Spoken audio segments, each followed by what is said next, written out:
ሰላም ለእናንተ ይሁን። በዓለም ዙሪያ ያላችሁ እህት ወንድሞቼ ሁሉ እንደምን አደራችሁ፣ እንደምን አረፈዳችሁ። ክብር ለእግዚአብሔር ይሁን። እኔ ጋር ሁሉ ሰላም፣ ሁሉ መልካም ነው።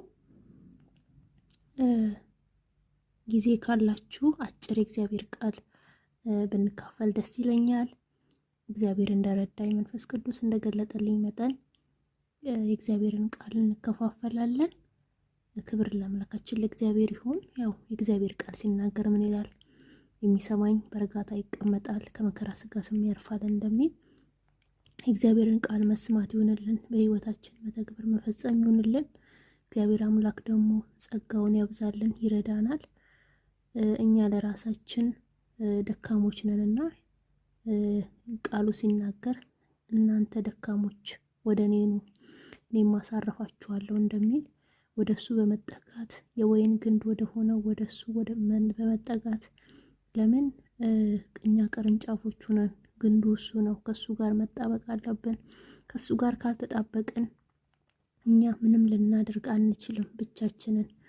ስለዚህ ከእግዚአብሔር ጋር ከተጣበቅን፣ ከግንዱ ከሆነው ከኢየሱስ ጋር ከተጣበቅን ግን ብዙ ነገር ማድረግ እንችላለን፣ ፍሬ ማፍራት እንችላለን። ስለዚህ ከሱ ጋር መጣበቅ ይሆንልን። ከእግዚአብሔር ቃል አንድ ስፍራ አነባለሁ። ማቴዎስ ወንጌል ምዕራፍ 21 ቁጥር 31 እስከ 46 ያለውን ቃል አነባለሁ። በትዕግስት አዳምጡኝ። እንደዚህ ይላል። ሌላ ምሳሌ ስሙ። የወይን አትክልት የተከለ ባለቤት ሰው ነበረ። ቅጥርም ቀጠረለት፣ መጥመቂያም ማሰለት፣ ግንብም ሰራና ለገበሬዎች አከራይቶ ወደ ሌላ አገር ሄደ።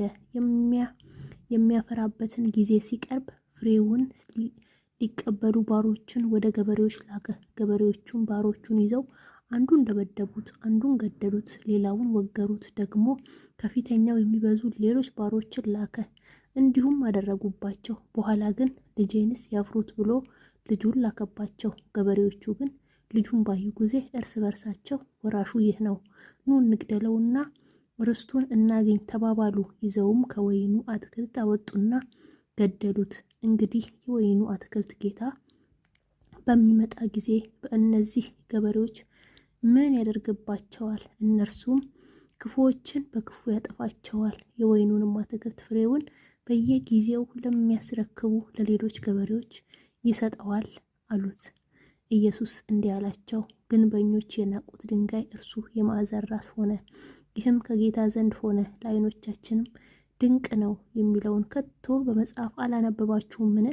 ስለዚህ እላችኋለሁ የእግዚአብሔር መንግስት ከእናንተ ትወሰዳለች።